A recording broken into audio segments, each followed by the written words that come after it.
Hi, back to being grateful, being thankful. This time of year, we focus on it, which we should be focused on it every day of the year. There was a long time ago when people bought bumper stickers, and there was a bumper sticker that said "Be alert."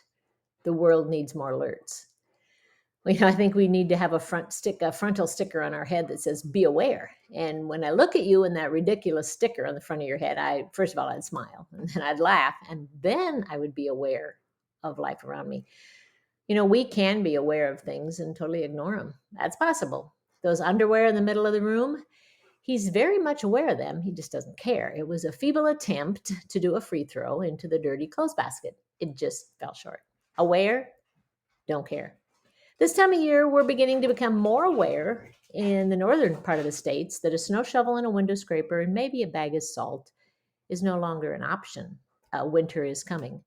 And when we're caught without a plan, being aware becomes more diligent to us. Now, I'm aware I have some family birthdays coming up in the next month. I am aware and I care. We can be aware and make a feeble attempt, or we can be aware and act. Jesus was very aware of things in the Bible. People muttered under their breath or just thought things in their head, and Jesus would call them on it. He called them on things because he was aware of their thoughts. We understand the definition of aware is for the knowledge of and the perception of a situation. And that's from Oxford Webster's. But what changes from being aware to action is the seriousness of the situation. So I came in the house the other day. I forgot something. Well, that's pretty common, me forgetting things. But I stood by the basement and I thought something sounded funny. Well, I had a choice. I was aware something sounded funny. I could just go back outside and get in the car and continue on my way. But my awareness prompted action, which led me to go downstairs and see water gushing out of the bathroom. My second action prompted me to call Jim, who told me how to shut the water off, and he came in from the field. It was a minor hour inconvenience, but only a little inconvenience because I was made aware and I chose to act. Had I shrugged my shoulders, went up outside, and said, "Oh, it was nothing," we would have had a really big mess. Now, how does a faith walk change our awareness of life and of being filled with gratitude? Well, being aware means some action on my part, which is what the Hebrews addresses in Hebrews 12:28. Therefore, let us be grateful for receiving a kingdom that cannot be shaken. And here comes the action part of being aware. Let us offer to God acceptable worship with reverence and awe. We have a kingdom in our hearts that is so much deeper and richer than any other kingdom and monarchy that this world has to offer. And yet, we all, if we admit it, think it's kind of cool when the kings and queens put on their royal robes and ride in carriages and get married at 3 in the morning our time. Now, I have been guilty of standing outside Buckingham Palace and watching at least a part of the changing of the guard. Now, there's something special about the kingdom and the regality that comes with it.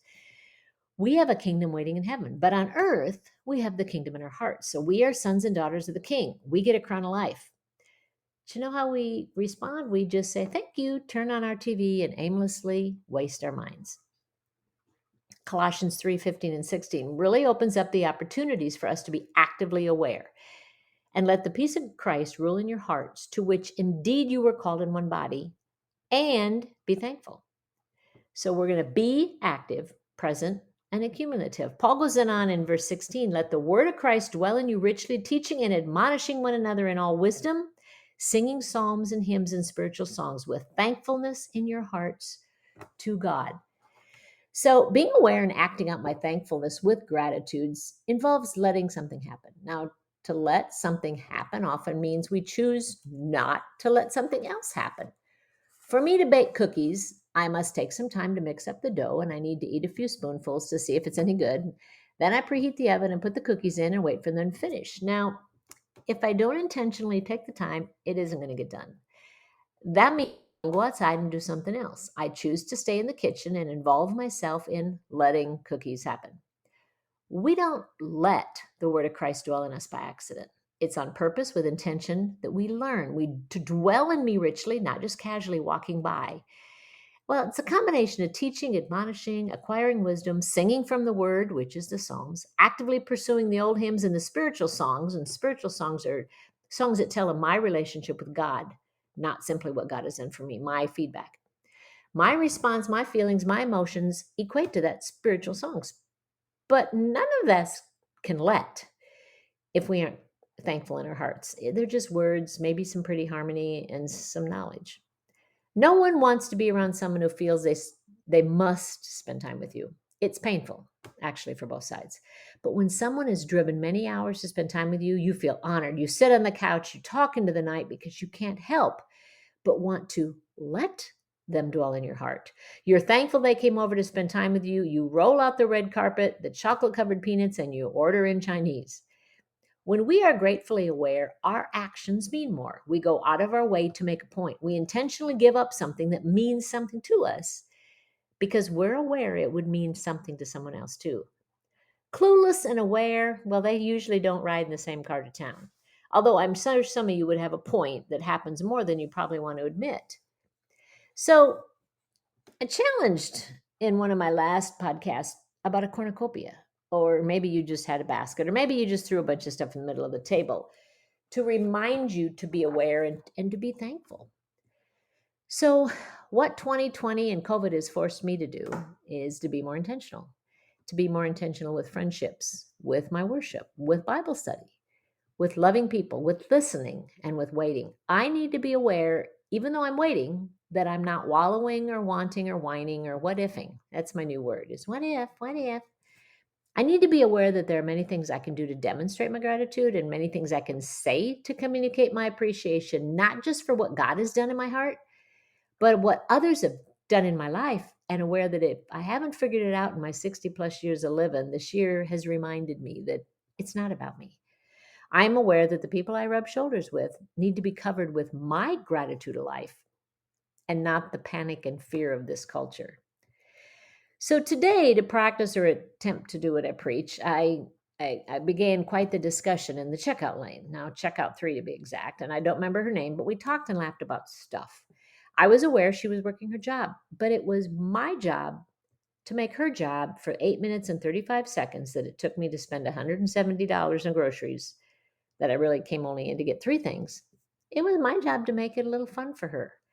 I was keenly aware that my encounter with her, I don't even remember her name, was probably a once in a lifetime moment. But I was aware and intentional about having a gracious heart, a thankful mind, and enjoying the moment where God placed me. That's being aware. And the world right now needs us to be a lot more aware. Now, just a couple things to think about. What can I do to be more aware that others need my gratitude more than just a quick thank you? We often hurry by with the quick thank yous. We might even send a thank you note. I got a thank you note in the mail today, and it wasn't just a quick thank you. It was specific, it was thankful, it was from the heart, and it was very precious. Well, also, what if I just took just one verse out of the Bible, and lived it out to one person? What would that one verse be, and how would it look? Hebrews 12:28 talks about our worship being with reverence and awe. So, what needs to change in your daily worship to let God know you're more grateful? Maybe you need to have more silence. Maybe you need to read the Psalms more. Maybe you need to read more, or maybe you need to think more, or maybe you just need to specifically have intentional purposes for reading the Psalms and being thankful. And lastly, if I were to make a list of things that I've been grateful for, um, would they be physical, emotional, spiritual? How about my actions, my worship? Am I convincing God that I cared and appreciate what I've been given? And not just the stuff I have, but the friends I have, the spiritual moments I have, the times I open my Bible and God talks to me. Does God know that I am deeply gracious for that? Have a good one.